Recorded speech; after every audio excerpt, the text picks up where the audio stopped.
This program is presented by University of California Television. Like what you learn? Visit our website or follow us on Facebook and Twitter to keep up with the latest UCTV programs.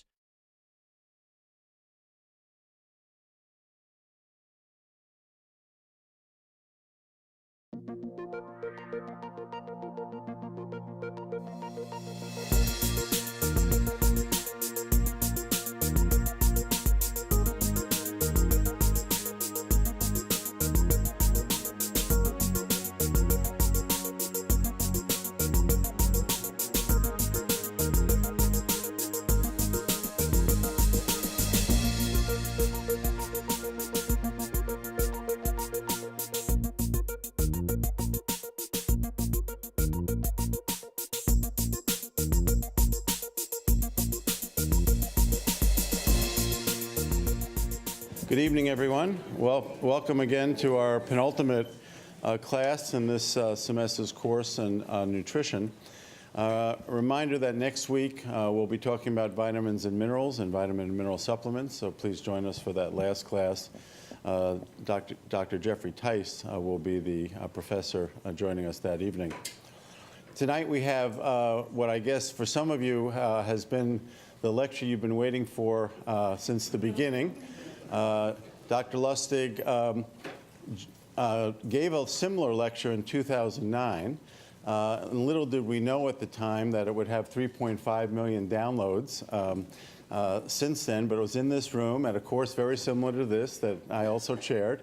And it's really, I think, changed his life more than anything else. But I think the hope is that it's also changed the field and the topic and the policies and the politics of what we're going to talk about tonight. Many of you know Dr. Lustig is an internationally known neuroendocrinologist in pediatrics. He trained for part of his time at UCSF, then went back east to do clinical neuroendocrinology and came back to UCSF in 2001, where he's continued to do his clinical science on factors that control appetite, particularly the interaction between the hormones of insulin, leptin, ghrelin, and appetite control and the metabolic syndrome and obesity. More recently, in part around the time of the video and certainly in the 4 years since, Rob has become an international leader in the efforts to improve our nutrition, not only in the United States but around the world. He's focused a larger part by putting a real microscope on the issues of fructose and sugar in general and refined foods in general, the relationship to dietary fiber, and many of the other topics that we've been talking about over the course of the course. Rob just returned from Europe this morning. In fact, arrived here at 5 o'clock this evening. We think he had dinner. We know he hasn't had sleep. It's 4 o'clock Europe time for him, so this was really a heroic effort. Our fingers were crossed that all the flights would be on time, and I'm very pleased, more than you can imagine, that he's here tonight, because I didn't want to give this lecture as well. But in addition to his work, Rob recently took a sabbatical in order to further this work and spend a large part of that time at Hastings School of Law, getting a Master of Studies in Law. And part of his aspiration, I think, is really to add his legal training now to his science and medical training to continue to advocate for good nutrition around the world. So we're very anxious to hear about his newest thoughts on this topic. We've entitled the talk the same title as his best-selling book, Fat Chance, and added the subtitle Fructose 2.0. Rob?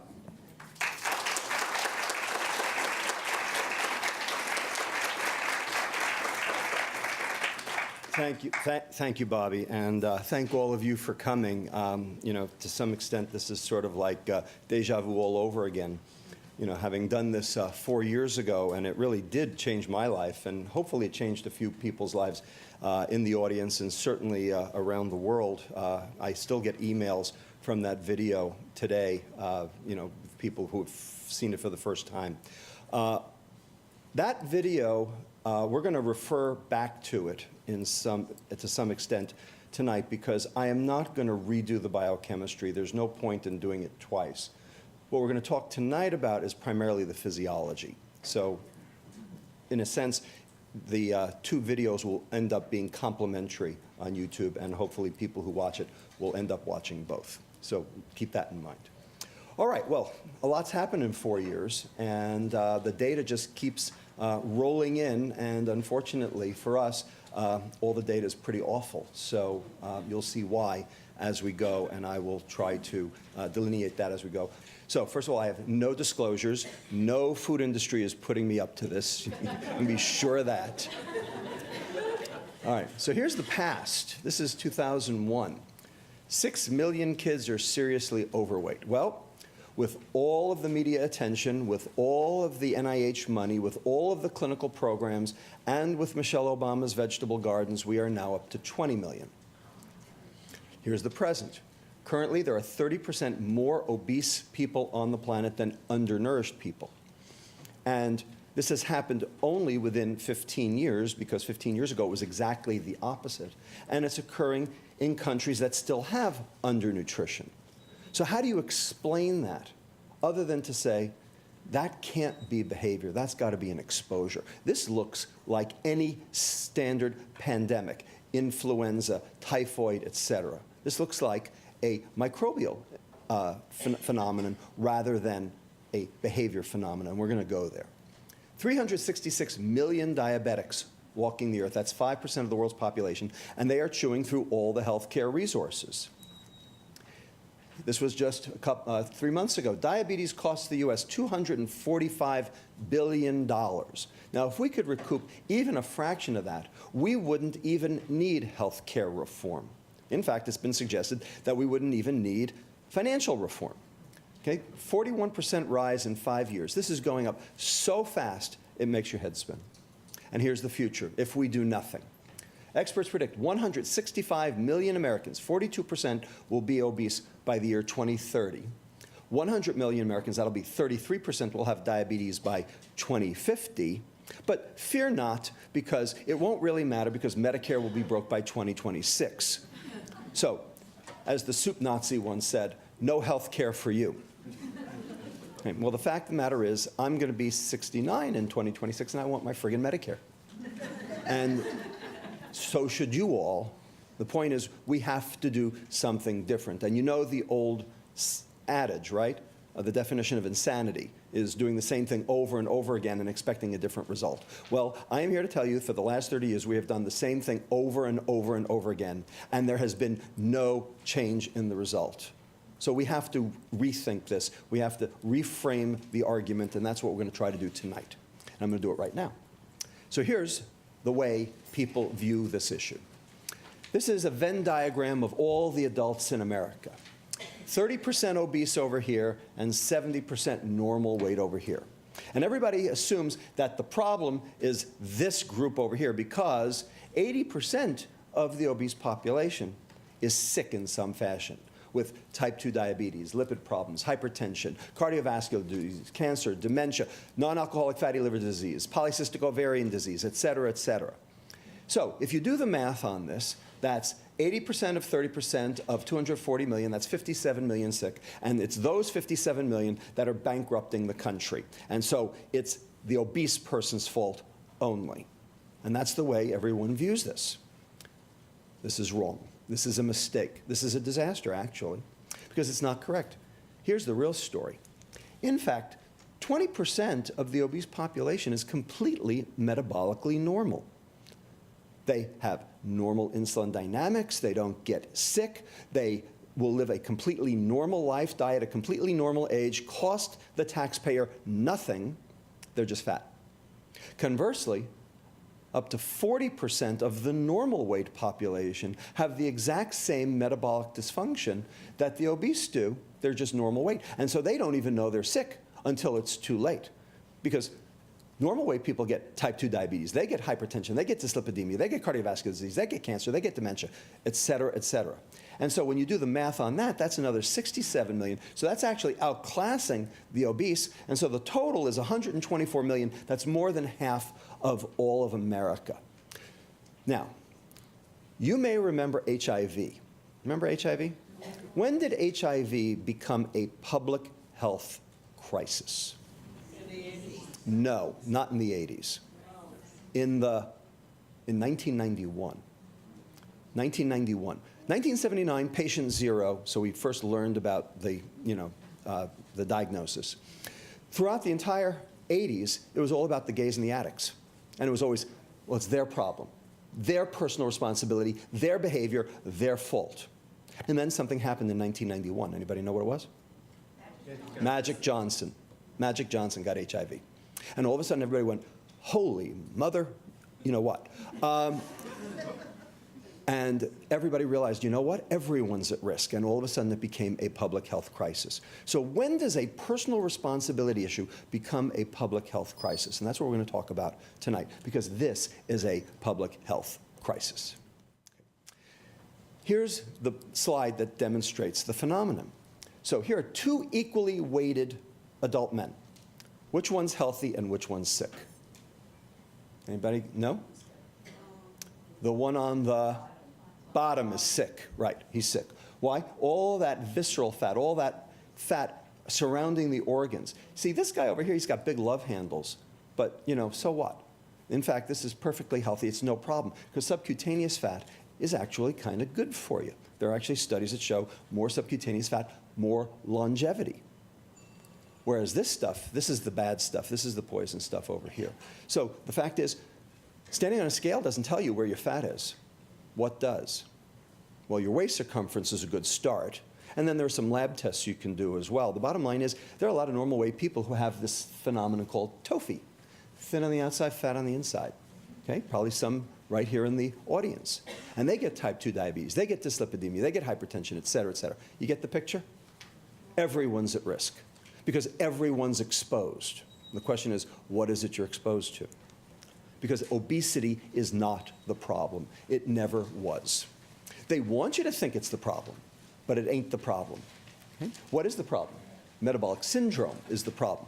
The cluster of diseases that I've just described to you, because that's where all the money goes. Obesity costs almost nothing. Metabolic syndrome is 75% of all healthcare costs today. And there's the list right there. Everybody with me now? Okay. Do I have your attention? Okay.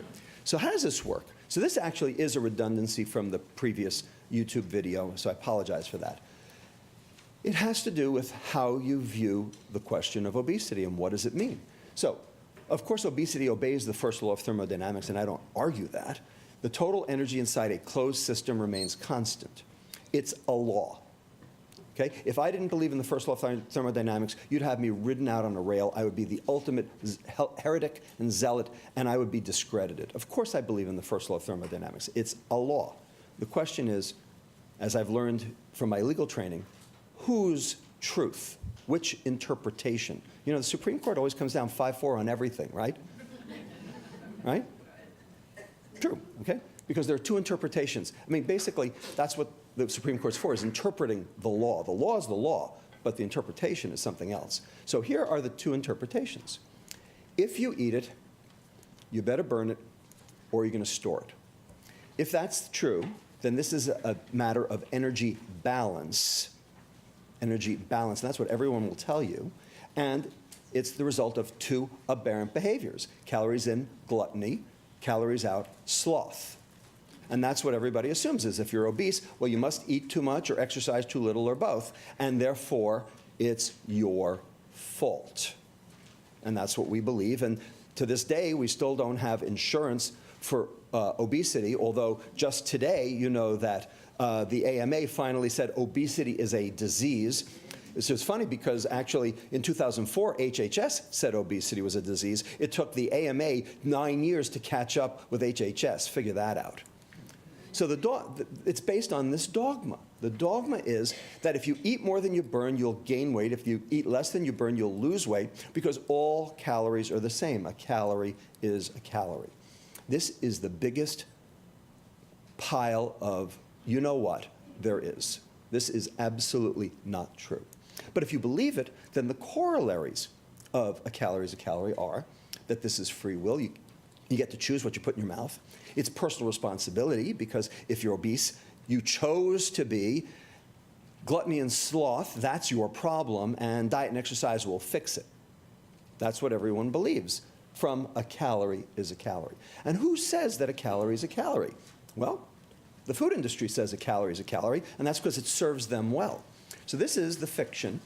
This is Coca-Cola's Coming Together video on YouTube, released just before the Super Bowl, that says beating obesity will take action by all of us based on one simple common sense fact. Common sense fact. All calories count no matter where they come from, including Coca-Cola and everything else with calories. A calorie is a calorie. Why pick on Coca-Cola? Why pick on Burger King? Why pick on any individual? Because it serves them well, because it diffuses the issue. So, is that what we've got? Or we've just got a caloric bacchanalia? Oh, sorry, wait, this is wrong. That's better. Okay. Indeed, we are all eating more. I don't argue that. 187 calories per day more for men, 335 calories per day more for women, 275 calories more per day for teen boys than 25 years ago. We are all eating more. I don't argue that. Of course we are. The question is why? So you'd say, well, this is why. This is the evolution of fast food. Over here, 1957, we have the original White Castle hamburger, 210 calories right there, 1 ounce. Over here we have today's Bob's Big Boy over here at 18 calories. And of course, in the midst of the obesity epidemic, Hardee's had the temerity to offer us the thick burger at 1,420 calories. And of course, you can go to Carl's Jr. and get the $6 burger, which is 2,000 calories. That's the entire caloric allotment for the day. And people are proud to go do it, right? Okay. Anybody here had a Trenta? A Trenta? Yes? No? Okay, so that's this guy over here. So it's not hot coffee, it's a cold coffee drink flavored with you know what, and it is 916 cc's. Well, your stomach is 900 cc's. It's bigger than your stomach. So you'd say, well, there's your answer, QED. It's all over, right? How about this? I love this. This came in the mail. Free chicken sandwich from KFC with the purchase of a 30-ounce drink. The food's gotten so cheap, we're giving it away? That's where we are. Okay.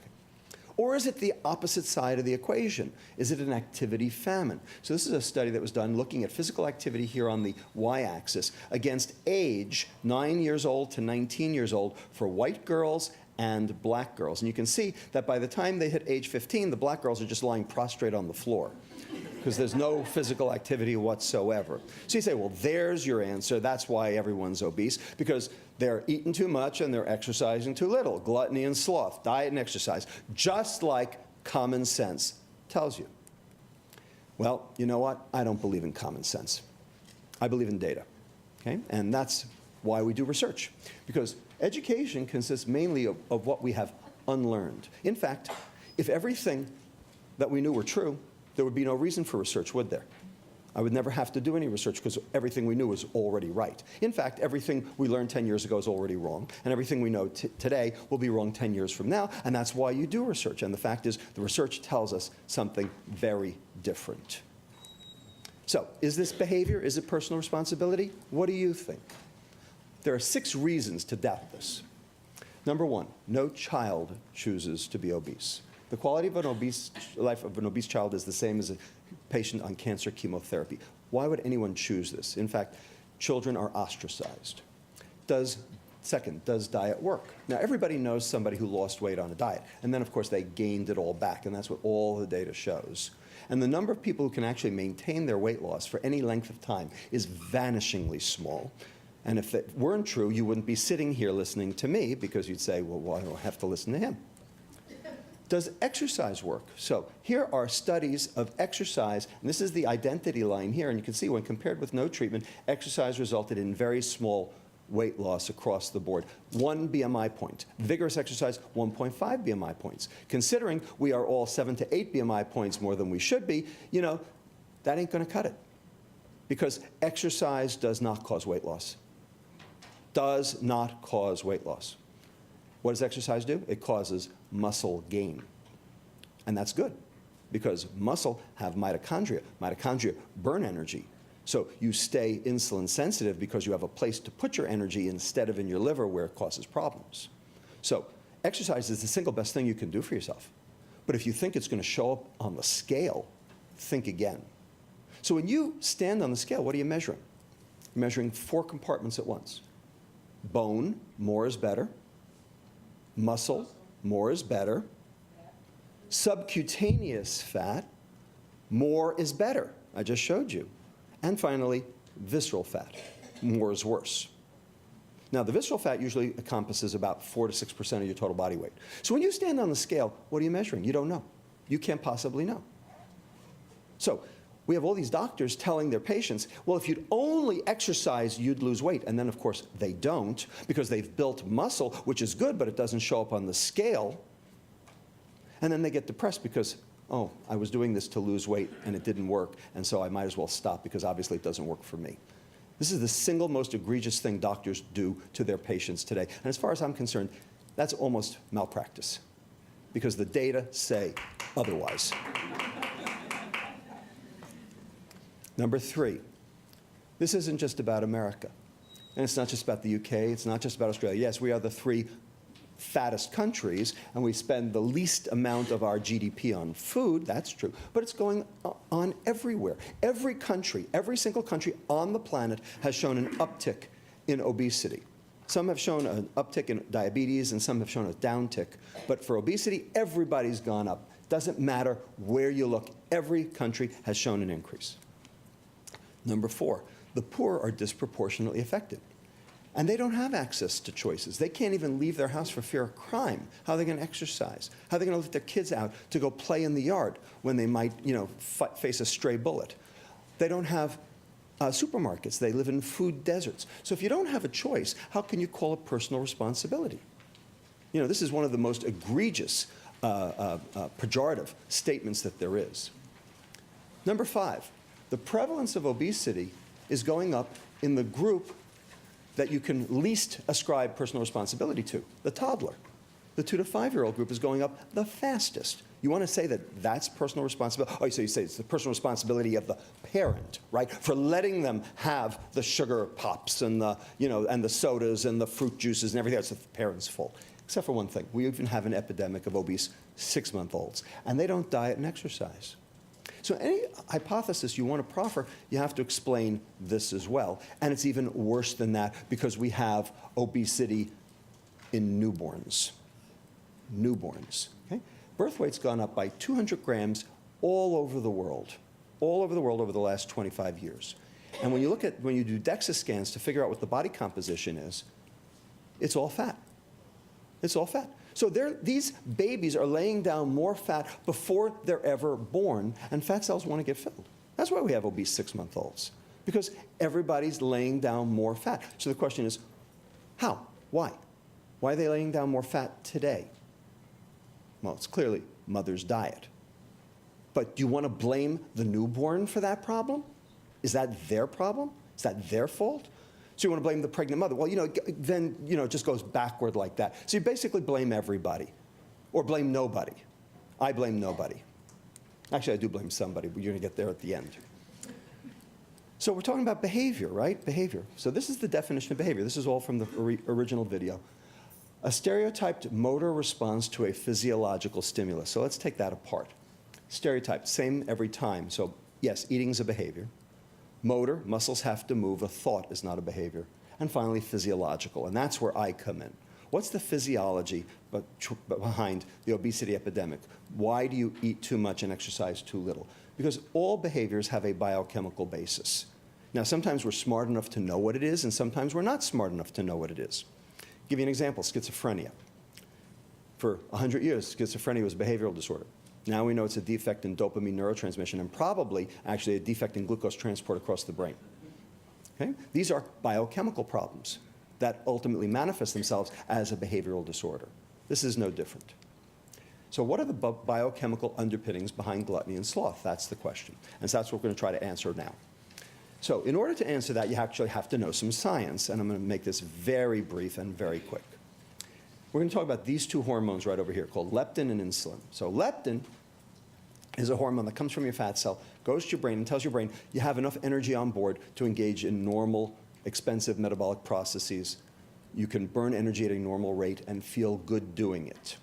Okay? And it tells your brain you've got enough energy on board. If your leptin goes down, or if your brain doesn't see your leptin, then your brain sees that as starvation. Everybody got that? Insulin is equally interesting, because insulin tells your fat cell one thing. It says store energy, and it tells your brain something else. It tells your brain, stop. I'm in the middle of metabolizing a meal. I don't need any more. Let me deal with what I got. And so it's part of the satiety signal. So it tells your fat cell, get bigger, and it tells your brain, stop feeding your fat cell. So it's got a dichotomous role, and it's that dichotomous role that is the linchpin in terms of understanding the physiology of obesity. And we're going to go there. So here's how it works. We have to explain a paradox. Here's the paradox. Who has children? Enough of you. What happens if you give a 5-year-old kid a cookie? Yeah, they eat it. Yeah, I know they eat it. Yeah. What happens after that? They bounce off walls is what they do. Ask any kindergarten teacher what happens when the cupcakes roll out for the birthday party. Okay? That's the end of the lesson. Okay? They're bouncing off walls. It's known as the sugar high. So what's going on? The fat cell gets filled with, because of the cookie. The leptin goes up, tells the brain, hey, I've got extra energy on board. It tells the sympathetic nervous system, the fight or flight part of the nervous system that innervates your muscles and innervates your fat cells, hey, I got too much energy. So what happens? You burn it off. So the sympathetic nervous system tone to the muscles give you the fidgeting, and the sympathetic nervous system tone to the fat cells releases the extra fat, and that gets used for energy later. And so this is a nice negative feedback pathway that keeps you in energy balance as long as your brain can see its leptin. So far, so good. So here's the paradox. What happens if you give an obese 5-year-old kid a cookie instead? They're in the pantry looking for more cookies. Anybody ever see a sugar high in an obese kid? Doesn't exist. Doesn't exist. And that's why they're obese, is because they don't get the sugar high, because they can't see their leptin. Because if they could see their leptin, they'd have a sugar high. But they don't. That's the point. So something's blocking that leptin signal. That's the paradox. And the question, what is it? So we learned about leptin from this patient over here. Okay? This is the OB mouse, the leptin deficient mouse, who has a gene defect in the leptin gene. So this animal's leptin is 0. So his brain thinks he's starving all the time. So he'll eat anything in sight. Not only will he eat anything in sight, but this animal is the ultimate couch potato, because his brain can't see his leptin, so he thinks he's starving, so he doesn't want to burn energy, he wants to store it. So the only reason this animal ever gets off his hiney is if you put the food on the other side of the cage, then they'll waddle over to that, sit down, eat it there, and stay there instead. Okay? Everybody got it?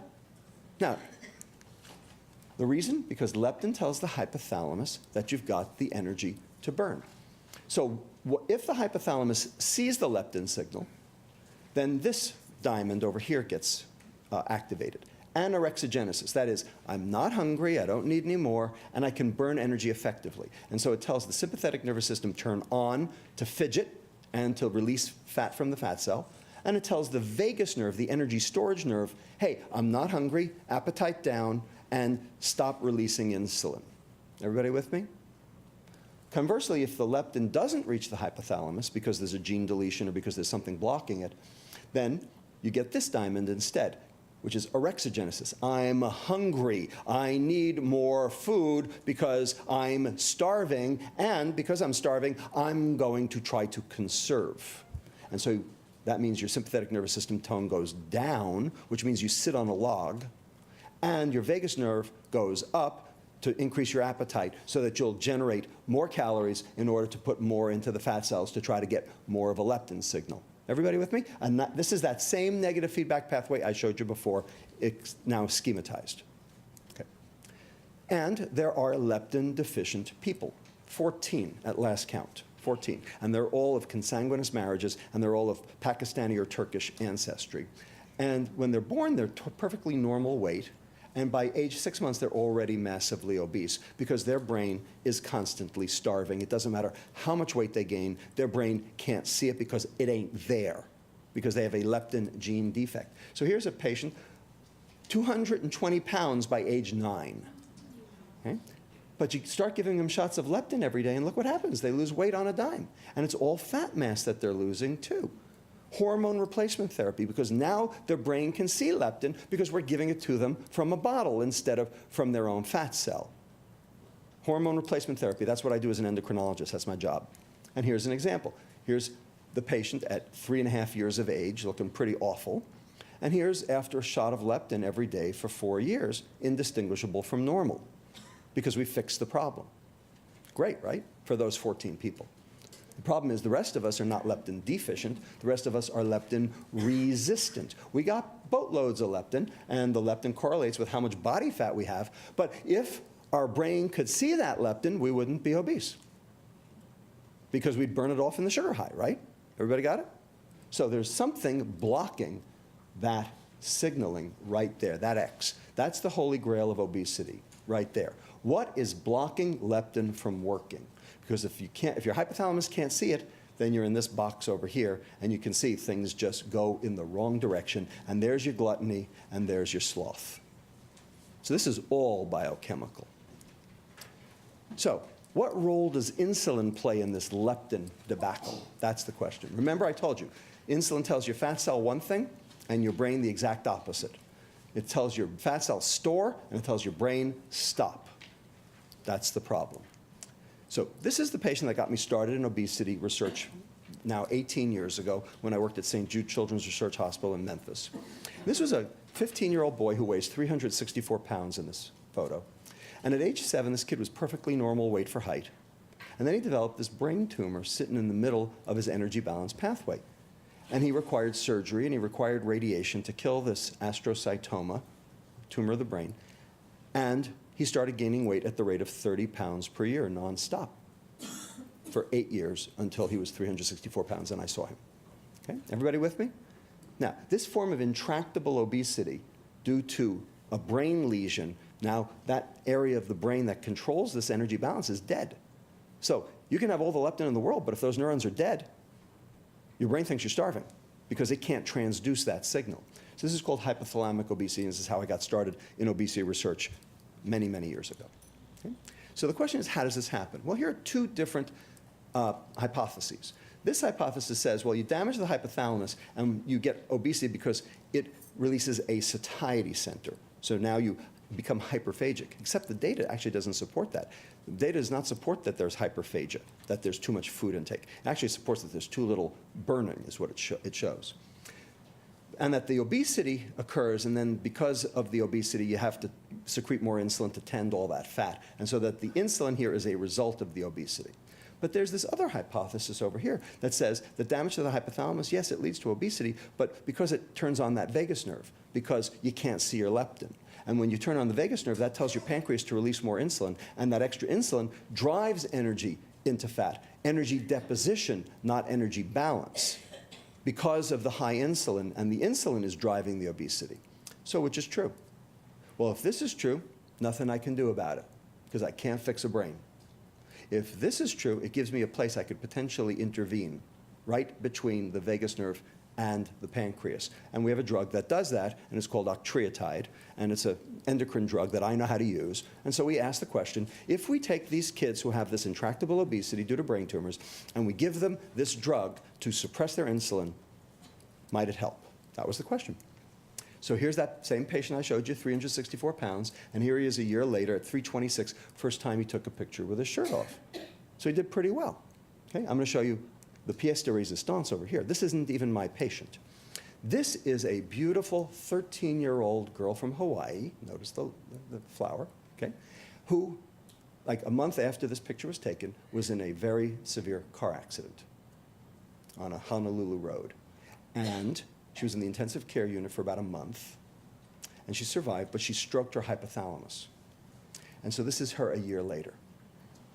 Now, does anybody want to tell me that this is gluttony and sloth? This kid now can't see her leptin because those neurons are dead. Now, it just so happens I happened to be giving grand rounds at Kaiser Honolulu in 2008, and so they invited the patient and her mother to come to the talk because they were thinking about putting this kid on octreotide even though she didn't have a brain tumor. because she might have this same disorder. And so there I am with her. And here she is a year and a half later on the drug at her high school graduation. Now, who here wants to tell me that this is gluttony and sloth? Do I have your attention? Okay, it's never gluttony and sloth. It's always biochemical. The question is, are you smart enough to figure out what the biochemistry is? So we said, maybe this could be true in adult obesity without brain tumors or without hypothalamic damage. So we did a study, actually 2 studies, double-blind, placebo-controlled. This is a patient, adult, Christmas 1998, holding up food, and here she is 35 pounds later in her jogging togs, showing me that she wanted to exercise. She actually wanted to exercise, and the reason was because she wasn't storing it, because her insulin went down, because the drug suppressed her insulin. And when her insulin went down, she had the energy to burn. And she wanted to, and she did. And she's showing you right here that the change in the biochemistry changed her behavior. The biochemistry drives the behavior. So the cause of leptin resistance, that X up here, it's insulin. And there's actually numerous studies now, biochemical, molecular, genetic, that show that insulin blocks leptin signaling by acting on the same neurons in the brain as leptin does. And that's the point. Insulin blocks leptin signaling. Now, why? What's in it for us? Why would God do this to us? And the answer is because there are 2 times in your life you actually have to gain weight. What are they? Pregnancy is one, and the other is puberty. Puberty and pregnancy, both necessary for survival of the species. If your leptin worked right all the time, you could never gain the weight, because you'd be in the sugar high, you'd be burning it off before you ever had a chance to actually gain the weight. You'd be the 97-pound weakling on the beach who couldn't bulk up, and the species would die out. So there are 2 times in your life you actually have to gain weight, and both puberty and pregnancy are insulin-resistant states, where your insulin goes high very specifically to cause the weight gain. Then you cut the cord, baby's out, sex hormones go back down, the insulin resistance goes away, you lose the weight, and you can start all over again. So it actually makes perfect Darwinian sense that insulin should block leptin twice in your life. Twice in your life, insulin should block leptin. Problem is, now it blocks leptin all the time, because our insulins are high 24/7, 365. So the question is, how come? Where did the increased insulin come from? That's the question, the $64 zillion question. Why are we all hyperinsulinemic today? If you look at glucose tolerance tests done today versus ones that were done 35 years ago, we're releasing double to triple the amount of insulin today that we were 35 years ago. And the question is why? I'm not going to tell you. I'm going to let Will Smith tell you.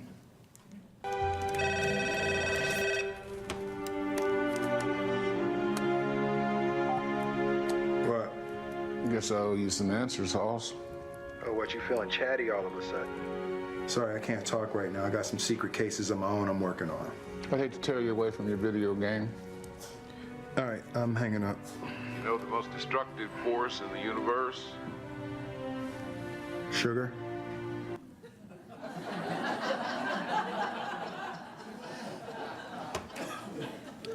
You know, if Hollywood knows this, why don't you? Indeed. He's got it right. Okay? So, we know that there are substances out there that are addictive and hazardous to our health. Here's a perfect example. And we regulate it. Well, guess what? It's not the only one. This is too. And I'll show you why. So these are the 2 papers, popular press items. This was from the New York Times Magazine in 2011, Is Sugar Toxic? From Gary Taubes, based on our work here at UCSF. And this was a comment that we had in Nature last year that got quite a bit of heat, more than light, unfortunately, called The Toxic Truth About Sugar, that I wrote with my colleagues here, Laura Schmidt and Claire Brindis at the Institute for Health Policy Studies. So, hazardous to your health. And the reason is because that common sense notion, a calorie is a calorie, it ain't true, because a calorie is not a calorie. So what are we talking about? Here we're talking about this stuff called high fructose corn syrup. 55% fructose, so they say, There are actually some studies that suggest that dispenser sugar, like from McDonald's or Burger King or 7-Eleven, might actually have 65% fructose sometimes. And that would be a problem. But most of the time it's 55%. 1 glucose, 1 fructose. 6-membered ring, 5-membered ring. Now, this stuff is essential for life. Every cell on the planet utilizes glucose for energy. It's so important that if you don't eat it, your body makes it. That's how important it is. This guy over here is completely vestigial. There's not one biochemical reaction in the body that requires it. But it's very sweet, and we like it a lot. The question is, what do we do with it if we don't need it for any biochemical reaction? That's one of the key questions. But over here is sucrose. This is table sugar, cane sugar, beet sugar, the stuff you put in your coffee. 1 glucose, 1 fructose, O-glycosidic linkage linking the two. The enzyme in your intestine, sucrase, cleaves this in about a nanosecond. So when you absorb the two moieties, they're exactly the same. And that's what all the data say, is that they're exactly the same. High fructose corn syrup and sucrose are metabolically equal, metabolically bad, metabolically equally bad. Okay? And this is what our consumption of fructose, so double it for sugar, has done over the last 100 years. So our ancestors getting fruits and vegetables out of the ground with the occasional honey got about 15 grams of fructose per day. Prior to World War II, with the nascent candy and soft drink industries in the country, we got up to about 20 grams per day. By 1977, we got up to 37 grams per day. This is just before high fructose corn syrup invaded our shores at 8% of total caloric intake. By 1994, we were up to 55 grams a day. That was 10% of total caloric intake. And adolescents currently consume 75 grams per day. That's 12% of caloric intake. And 25% of adolescents consume 100 grams of fructose per day. Double that for sugar, that's 200 grams of sugar. Multiply by 4.1 calories per gram, that's 840 calories in sugar. So for a 2,000 calorie allotment, that's 40% of calories of sugar. The question is, can you handle it? Can your liver handle it? Can you metabolize all that sugar before something bad happens? Remember what Paracelsus told us, the dose determines the poison. Could this be an overdose? And could that be hazardous to your health? Indeed. So as far as I'm concerned, our entire food supply has been adulterated, fructosylated, because of the addition of fructose for palatability, especially with decreased fat, and also sensibly as a browning agent, because food browns better, right? You paint it on your barbecue ribs to brown it better, right? And the caramelization, actually, we like that. And the removal of fiber for shelf life and freezing. We also have substituted trans fats, but those are coming down because we know those are poison, although they're still legal and they're still on the generally recognized as safe list at the FDA. Figure that out, because we know they're poison. Now, does sugar cause obesity? Yes, no. Food industry will tell you everything causes obesity, and you know what? They're right. It's true. Because if you look at this study from Mozaffarian at Harvard School of Public Health, looking at what foods cause the most weight gain, potato chips and French fries. Indeed, I agree with that. Those are the bad guys in terms of weight gain. Sugar, distant third. And when a meta-analysis was done earlier this year from the University of Otago, you'll notice the diamond doesn't cross the identity line. That means that it's significant. So there is a significant increase in weight, but when you actually look at them, do the math, it's only 0.8 BMI points. Remember, I told you, we got 7 or 8 BMI points to deal with. So does sugar cause weight gain? Yes. Does sugar cause obesity? Yes. A factor. Is sugar the cause of obesity? Not even remotely close. Okay? And the problem is, it's not about obesity. Remember, it's about metabolic syndrome. And that's where the money goes. I don't even care about obesity. What I care about is people getting sick, because I'm a doctor. Okay? Here's the problem. Common wisdom says that sugar is just empty calories, and you can get your discretionary calories from anywhere. The problem is that hepatic fructose metabolism is completely different from that of glucose. This is what the first YouTube video went into in exhausting detail, and I will not repeat it. But I'm going to show you very quickly that chronic fructose exposure alone promotes the metabolic syndrome. So this, again, is from that first video. When you consume glucose, say rice, white bread, starch, 80% of the glucose goes to all the organs of the body. Only 20% hits the liver. And where does it go? It goes to this guy over here, glycogen. Glycogen is liver starch. And liver starch, for lack of a better word, is good, because that's your energy store for a rainy day. That's the first energy that's used when you fast. Okay, that's why marathoners carb load before a marathon race, is to try to build up their glycogen stores, because glycogen is non-toxic. So if you can up your glycogen stores, your liver has more energy in reserve. And that's a good thing.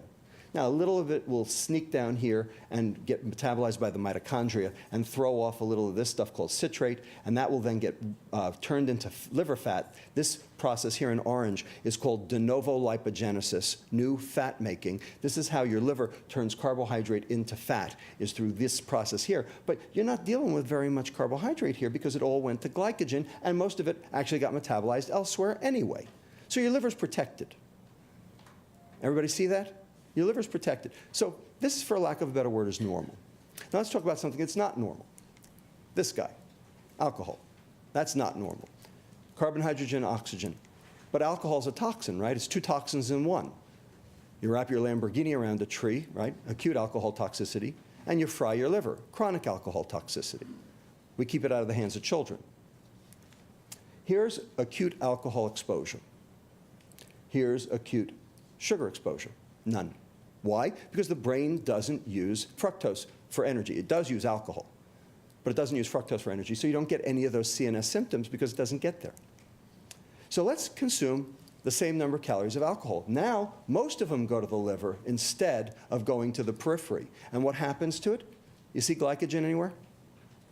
No glycogen. It bypasses glycogen and goes down to the mitochondria, and since there's so much of it, you get big-time fat making, and some of it won't make it out. Now you got that lipid droplet, that's alcoholic steatohepatitis, and you're going to make lots of triglycerides, and so you're going to have hypertriglyceridemia, and that's going to end up in the muscle. Now you've got muscle insulin resistance, and it serves as a substrate for weight gain as well. And we also know that alcohol has this disinhibiting effect on your brain, which causes you to drink more. Oh, I'm just going to have one drink, and you end up with 5. And of course, if you do that too often, maybe you will even become an alcoholic. That's addiction right there, a positive feedback effect.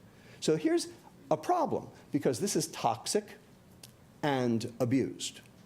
And so we regulate it. Now let's do fructose. So we're going to consume sugar now. We're going to consume orange juice. Same number of calories. The glucose does the same 20-80 split it did before, 12 and 48. But all the calories from fructose are going to go to the liver, because only the liver has the transporter for fructose, called GLUT5. And you see glycogen anywhere? No glycogen. Goes straight down to the mitochondria, just like alcohol did. And because there's so much of it, your mitochondria have no choice but to turn the excess into liver fat. There's your lipid droplet. So now you've got non-alcoholic steatohepatitis.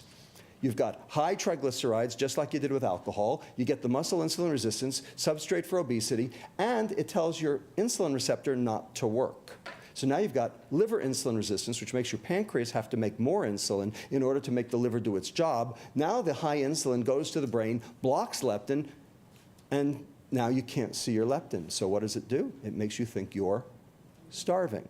So what does it make you do? Consume more fructose. So now you've got a positive feedback effect between a compound that's toxic and abused, causing damage to the liver, damage to the pancreas eventually, and damage to the brain. But we don't do anything about that. You would never think about giving your kid a beer, but you don't think twice about giving your kid a Coke, and they do the same thing. That's one problem. Now there's a second problem. Here are 5 photographs. What do they all have in common? There's one thing they have all have in common. They're all brown. Good, thank you. They're all brown. Okay? This is the Browning reaction. Okay? It's called the Maillard reaction. Anybody know what hemoglobin A1C is? That's the lab test they do for diabetics to see how their blood sugar control is. That's glucose binding to proteins in the blood. Well, that's what this is. This is the Maillard reaction. Glucose binding to proteins in the actual food. So the common link is this Browning or Maillard reaction, or non-enzymatic glycation. So here's the deal. You can think of it this way.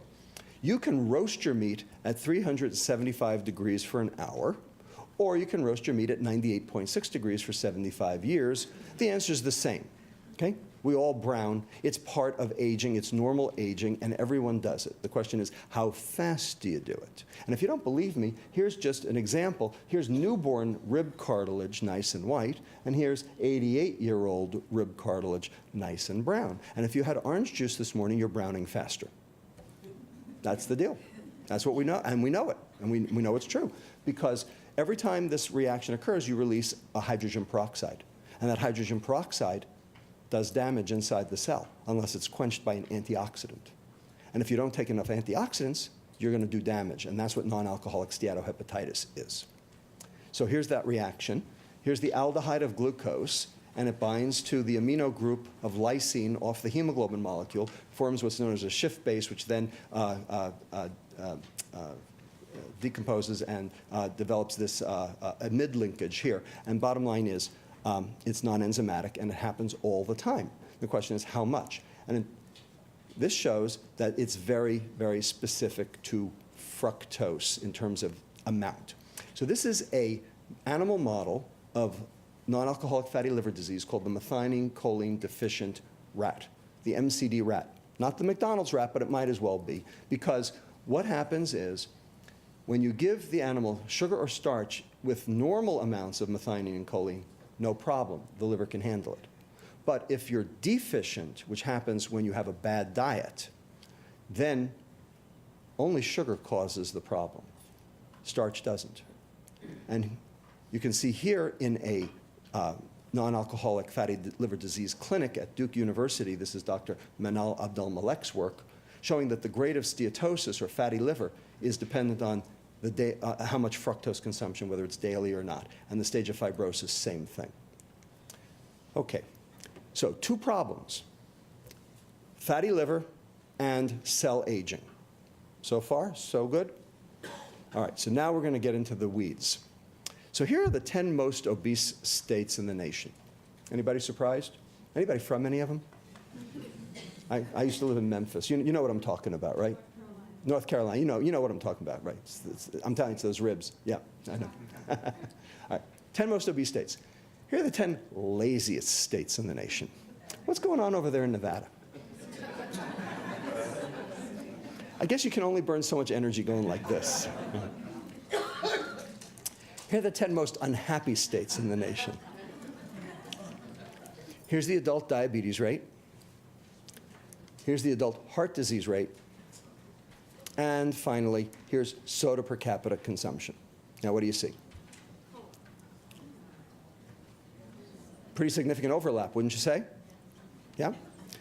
Well, now this is correlation, not causation. And I'm very clear on the difference. We're going to talk about the difference.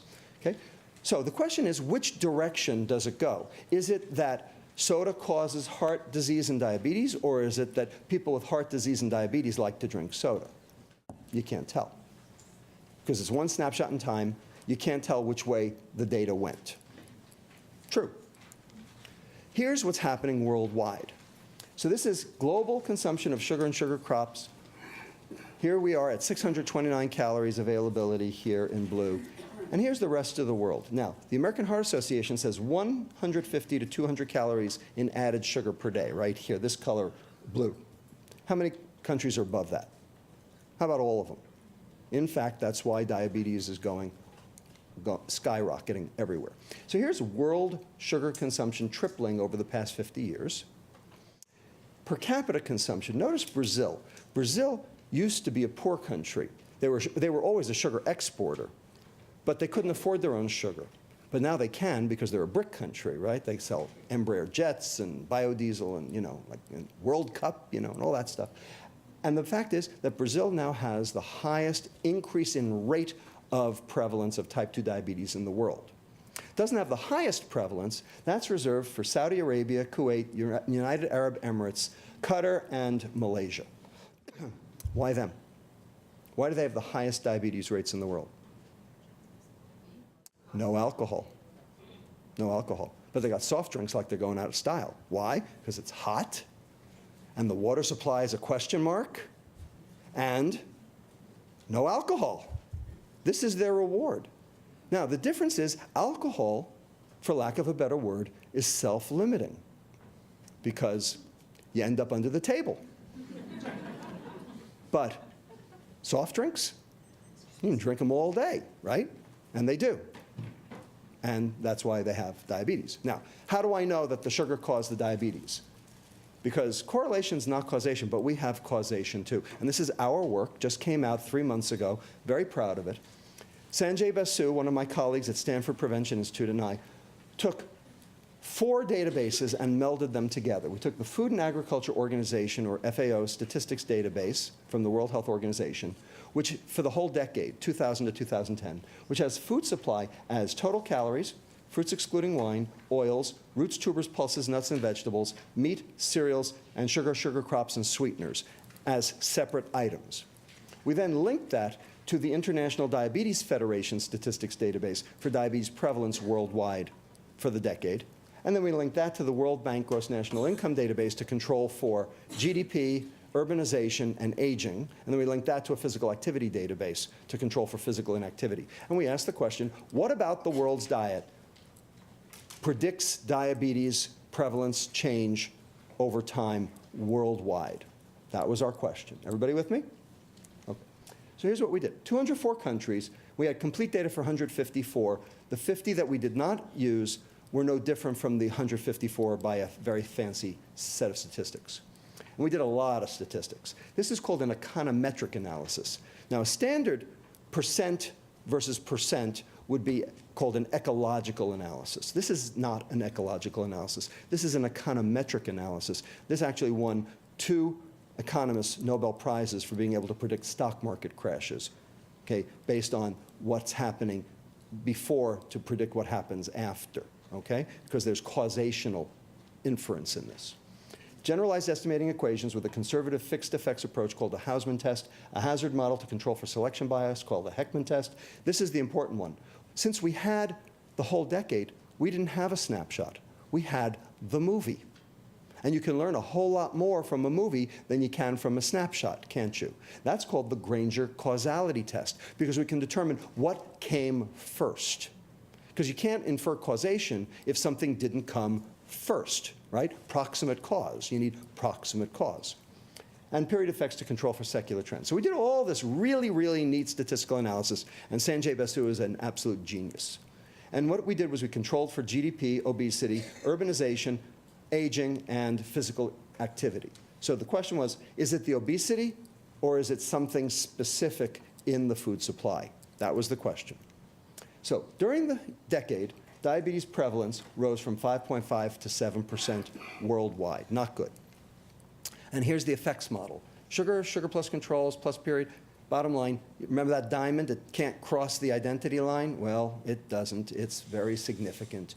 In fact, for every 100 calories, you increased your diabetes prevalence worldwide by 0.8%. And here's the adjusted association when you took all the factors into account between sugar availability and diabetes prevalence. Here's what you need to take home. This is the take-home slide. Only changes in sugar availability predicted those changes in diabetes prevalence worldwide. Only. If you consumed 150 calories extra per day in total calories, diabetes prevalence only went up by 0.1%. Nothing. But if those 150 calories happened to be a can of soda, diabetes prevalence went up 11-fold, 1.1%. And we're not consuming 1 can of soda per day, we're consuming 2.5. So that's 2.4%. Given that American diabetes rates are 8.3%, that means that 26% of all diabetes in America today is due to sugar and sugar alone.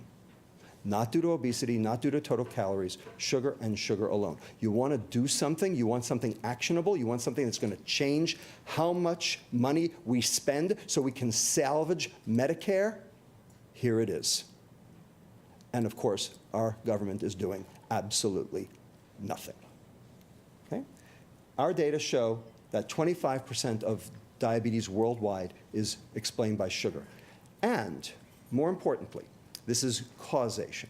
Because these data meet what's known as the Bradford Hill, the Austin-Bradford Hill criteria for what we call causal medical inference. Now, what does that mean? It means that you can show dose effect, you can show duration effect of sugar on diabetes, and you can show, most importantly, directionality. That is, those countries where sugar went up showed an increase in diabetes rates. Those countries, the few of them where sugar went down, showed decreased diabetes rates, and precedence. 3-year time differential. So every country, when their sugar went up, 3 years later you saw the change in diabetes in either direction. That's causal medical inference. Now, it's not scientific proof. So there are different kinds of proof. There's anecdotal data, which of course is absolute garbage, and you can't do anything with that because an N of 1 means nothing. Then there's correlation, but correlation suffers from this directionality question, which came first, because it's a snapshot and you can't tell. Then there's this thing called causal medical inference. We're going to talk about that right now. And then there's this thing called scientific proof that everybody keeps harping on. So, in medicine today, what percentage of what we know is scientifically based, evidence-based, scientific proof, randomized controlled trials? That's the standard. How much of what we know, what percent of what we know today is due to scientific proof? What do you think? Want to give me a percentage? 10, good, 10. 10% of what we know is due to randomized controlled trials. That means 90% of what we know is causal medical inference. So here's a question. What level of proof do you need? You tell me. Who here believes in global warming? Why? Got any proof? Causal inference. Can you do a randomized control trial and show me that that's what's going on? No. Who here believes that football trauma causes Alzheimer's? How come? You got proof? No, it just seems like it has to be baked out. Causal inference. Who here believes that tobacco causes lung cancer? How come? You got proof? Who's done the randomized control trial where you take naive people and expose them to cigarette smoke for the next 50 years and see what their lung cancer rates are? Number one, it would be too expensive. Number two, it would be damn unethical, wouldn't it? In fact, most of these studies would be damn unethical. You ever think we're going to get the actual scientific studies, the scientific proof for sugar causing diabetes? Number one, nobody's got a zero baseline. Nobody's naive. Number two, this is something that happens over 40, 50, 60 years. How are you going to keep people on the same diet for that long? And how are you going to figure out what they actually ate when we can't even figure it out after one day? Okay? And don't you think that would be a little unethical to do that to people? You'll never get these data. But of course, the food industry says, well, we don't have the data. We need more research. We always need more research. Of course we need more research. The question is, do we have enough proof to act? Them saying we need more proof is them moving the goalposts, because we'll never get enough proof for them. The question is, what do you think? Do you think we have enough? We have causal medical inference for sugar and diabetes. Do we have enough? Yes. It's for you to decide. Okay? Okay, addictive, the last piece of this. Okay? Binging on high-calorie foods may be as addictive as cocaine or nicotine and could cause compulsive eating and obesity, according to a study. Okay. So here are all these books that came out on obesity and addiction and reward. You know, they're all popular books, okay, based on no data. But what do you think? You think that science could catch up to this? So here's neuroimaging studies, PET scanning, of dopamine receptors. Dopamine is the feel-good neurotransmitter, the pleasure neurotransmitter in the reward center here. So here's a control brain with nice hot dopamine receptors, which is good. And here's a cocaine brain where they've been damped down. This is the neuroanatomic equivalent of the phenomenon of tolerance, okay? Because dopamine downregulates its own receptor. So once this happens, you need more substrate to get the same effect. That's called tolerance. Okay? And then, of course, when you withdraw it, now you can get withdrawal and you get symptoms. Everybody with me? Well, here's a control brain, and here's an obese brain. What do you see? Same thing. Not quite as bad, but same concept. Okay? So this is the reward system. Here's the ventral tegmental area here where the dopamine neurons live. And here's the nucleus accumbens where the dopamine information gets received. And so how fast this gets transduced has everything to do with what level of reward you achieve with any given stimulus, whether it be power or gambling or shopping or cocaine or alcohol or, for that matter, sugar. And this just shows what happens. So here's that dopamine neuron. And you see it's going blip, blip, blip, right? So you add nicotine, and blip, blip, blip, blip, blip, blip, blip, you get more reward. That's basically what we're talking about. That's why people start smoking. And then, of course, the dopamine receptors go down, then they can't stop smoking. That's addiction. And food readout is food intake is a readout of reward. Because here's injecting morphine into the reward center, and you can see that as the morphine goes up, the food intake goes up, because food intake is a readout of reward. And you can see that all the reward centers are all linked together into the nucleus accumbens, including the hypothalamus, which is the starvation area, the amygdala, which is the fear area, and, of course, the reward area. So hunger, reward, and stress, all reasons to eat. And they all conspire against us all at the same time. So when we see a patient in our clinic, that's the question we ask ourselves. Is this patient obese because they're hungry? And I know what to do about that. Or is this patient obese because of the reward system is defective and they're addicted? That's a lot harder to deal with, but we know how to do that too. Or is this person eating because of stress, which is an enormous problem, especially in America. And that one's a really hard one, because it's not the stress, it's the response to stress. So if you think you're stressed, whether you are or you're not. And most kids today are stressed like never before. And do you know what stresses them the most? Facebook. And this is going on in every animal. So here's humans right there, big dopamines there, receptors. Here, when obese, dopamine receptors go down. Here are bonnet macaques, same thing. And here are rats, same thing. Bottom line, obesity means downregulation of dopamine receptors, which means you need more food to get the same level of reward, or you might as well crawl in a hole and die. Okay, that's what it's all about. So these people are eating because their brain says they have to. So the question is fast food addictive? What do you think? Yes. Yes? No? What do you think? Yes. Okay. Well, so we actually looked at that question. So everybody familiar with this book? Yeah. Michael Moss put this out. Salt, Sugar, Fat, How the Food Giants Hooked Us, right? Yeah. This is wrong. This is a mistake, because there's one thing not on the list. What's missing? Caffeine. Now we've got fast food. Okay, salt, sugar, fat, and caffeine, right? So the question is, of these four, which are addictive? Let's talk about salt. Is salt addictive?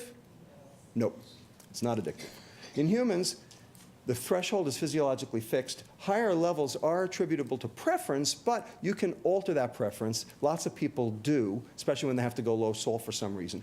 And we know, because we take care of a disease in endocrinology called salt-losing congenital adrenal hyperplasia, where their kidneys are losing salt nonstop.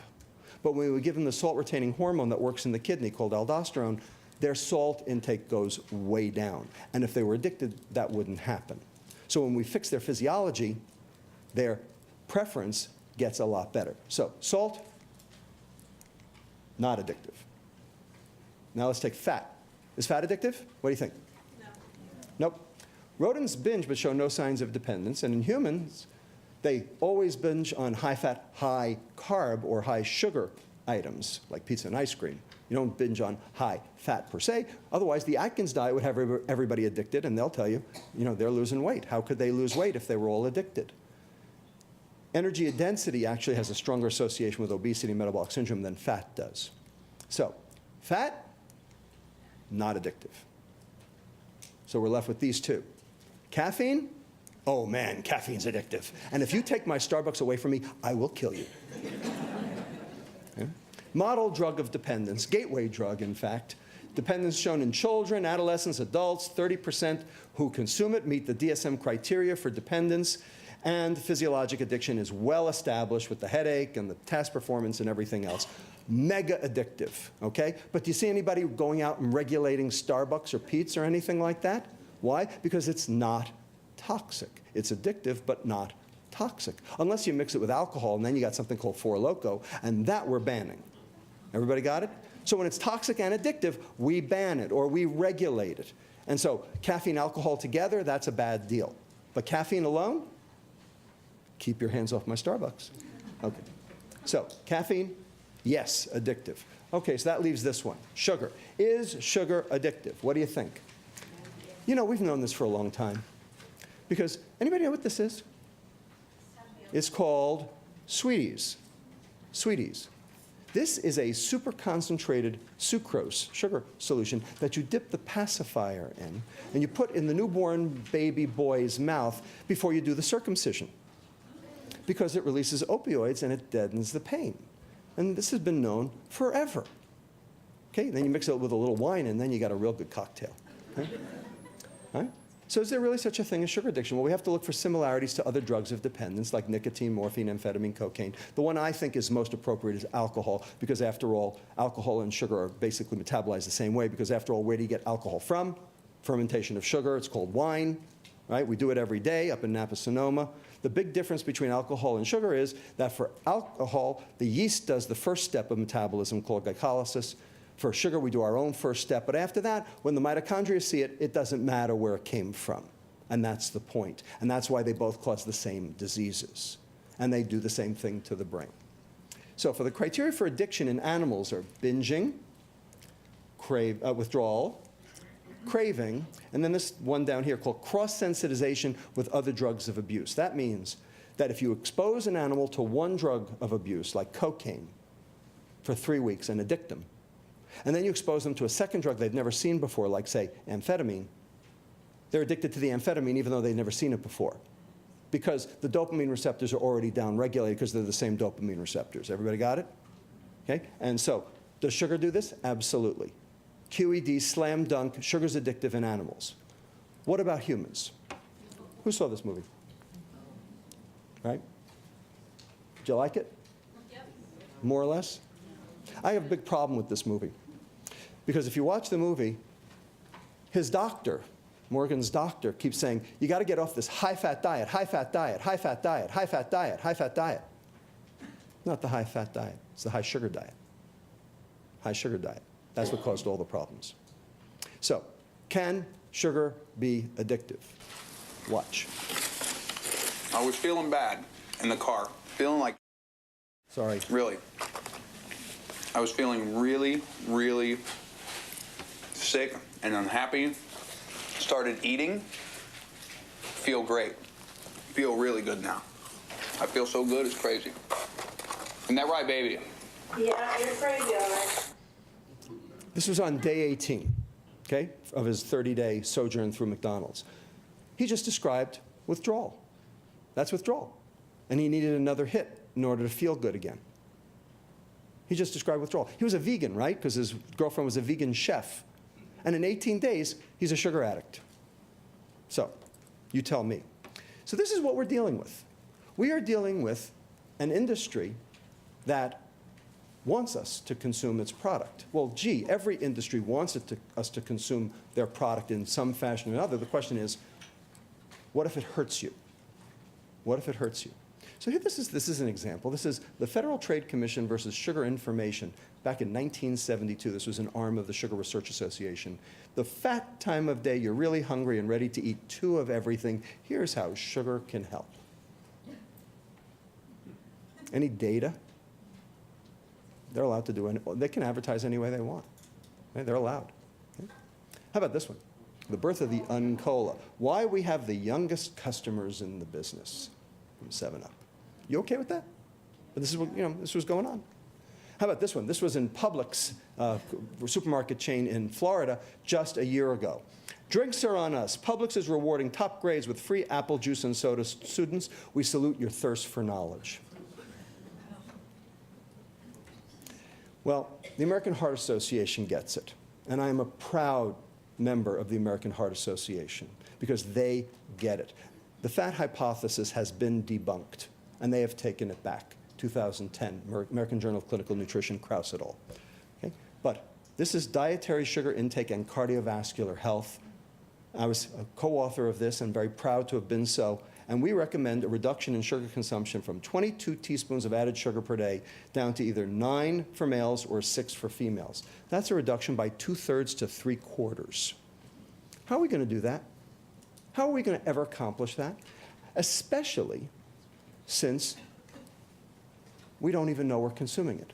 Because only 1/3 of our total added sugar intake comes from sugar-sweetened beverages like soda, juice, sports drinks. 1/6 comes from things that we call desserts, candy, ice cream, things like that. That means 1/2 of our sugar consumption is hidden in foods that we didn't even know had sugar, like salad dressing. Yogurt is a big one.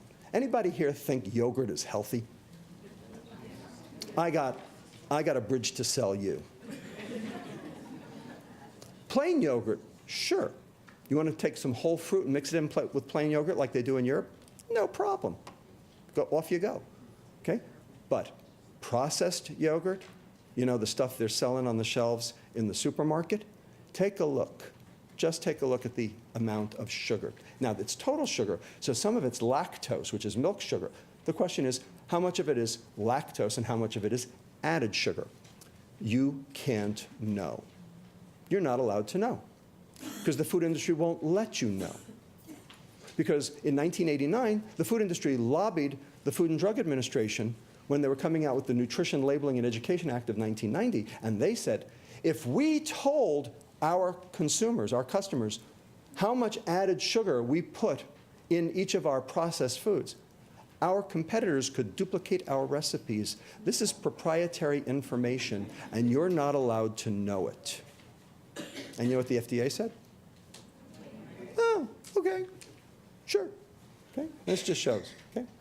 Here's what you need to know. Of the 600,000 items in the American grocery store today, 80% of them are spiked with added sugar. And that's not for our purposes. That's for the industries, because they know when they add it, you buy more for all the reasons that we've just discussed. And worse yet, there are 56 names for sugar, and you don't know them, and you're not allowed to know them. So, does anybody know what Florida crystals are? Sugar. Anybody know what evaporated cane juice is? If you evaporate cane juice, what do? You get sugar. Okay? And so that's what they use in yogurt because, oh, cane juice must be healthy, right? Oh, cane juice from cane, right? Oh. So here's how your food dollars have been bastardized and reallocated for you. Meats, this is 1982, 30 years ago, here's 2012. Meats down 10% because of the low-fat directive. Fruits and vegetables, the same. So everybody says, eat your fruits and vegetables. You know what? We're eating just as much as we were before. Grains and baked goods, 13 to 14%. Everybody says it's all the carbohydrate. Well, it's only up a little bit. Dairy products, 13 down to 10% because now everyone's lactose intolerant. Processed foods and sweets, 11.6, 22.9, a doubling in 30 years. That's what's happened. That's the change, and that's what we're talking about tonight. Because processed food is high sugar, low fiber, and real food is low sugar, high fiber. And every diet that works is low sugar, high fiber, because every diet that works is real food. That's what this is about. This is a processed food disaster. But the food industry is making money off it. In fact, lots of it. Because here's the S&P 500 over the last 5 years. Okay? Here's the economic downturn of 2008 right here. And here's the stock price of McDonald's, Coke, and Pepsi. They're doing very well, thank you. And here's General Mills, Hormel, ConAgra, Kraft, Procter & Gamble, Archer Daniels, Midland. I said Hormel, I think, already. Bottom line, they're all doing better than the S&P. Want to make money? Invest in a food company. Because they have a winning formula for getting you to eat more. So, back to that first law. Remember, it's not about common sense, it's about the science. So let's restate it. Let's reframe the argument. If you're going to store it, that is, an obligate weight gain due to energy deposition, the most obvious of which is high insulin, and you know where that came from, and you expect to burn it, that is normal energy expenditure for normal quality of life, because energy expenditure and quality of life are synonymous. Things that make your energy expenditure go up make you feel good, like ephedrine off the market, caffeine for 2 hours, exercise. Things that make your energy expenditure go down make you feel lousy, hypothyroidism, starvation. So if you're going to store it, energy deposition, and you expect to burn it, then you're going to have to eat it. Same first law, but now reinterpreted based on the science, not the common sense. Because the aberrant behaviors are a result of our biochemistry, and our biochemistry is a result of our changed environment. And the only way we're going to fix it is to change the environment back. So, here's a list of diseases. Every one of these was a personal responsibility disease until the sheer weight, magnitude, and gravity and the money that went into it made it very clear that it was a public health crisis instead. And here are some more newer ones. And these are very clearly personal responsibility diseases, right? Except they're not. They're public health crises. How about this one down here? What do you think about guns? It's San Francisco, so I know what you think about guns. But John Howard, the Australian Prime Minister, perhaps the most conservative politician in the last 100 years in any country, banned assault weapons in Australia back in the late 90s. And he was on CNN about 2 months ago, and they asked him, I mean, how could you do that? You're a conservative, politician, how could, libertarian, how could you ban guns? And he said, look, this is not a Democratic issue, this is not a Republican issue, this is not a liberal issue, this is not a conservative issue, this is a public safety issue. That's exactly right. Even he got it. Even he got it, but we don't get it. Well, this is a public safety issue because we will have no Medicare. So the questions I'm going to leave you with, I have 2 homework assignments for you. Can our toxic food environment be changed without government or societal intervention, especially when there are potentially addictive substances involved? Has education worked for any substance of abuse? Not one. Did Nancy Reagan's just say no work? Does the Surgeon General's warning on a pack of cigarettes stop people from smoking? No. The thing that stopped people from smoking was secondhand smoke. When your smoking affected me, that's when we started getting legislation. And then the tobacco documents came out, and we realized there was corporate malfeasance involved. That's when things changed. But not one lick of education made any difference in the amount of tobacco consumed. And Stan Glantz, right here at UCSF, showed that very nicely. Second question, can we afford to wait? The food industry will say, we need more research. We need more research. Of course they're going to say we need more research. It's moving the goalpost. Can we afford to wait to enact these public health measures when healthcare will be bankrupt due to chronic metabolic disease in just 13 short years? That's your homework assignment. So, this is my second to last slide. This is a paper that just came out in Lancet in March. Profits and Pandemics, Prevention of Harmful Effects of Tobacco, Alcohol, and Ultra-Processed Food and Drink Industries.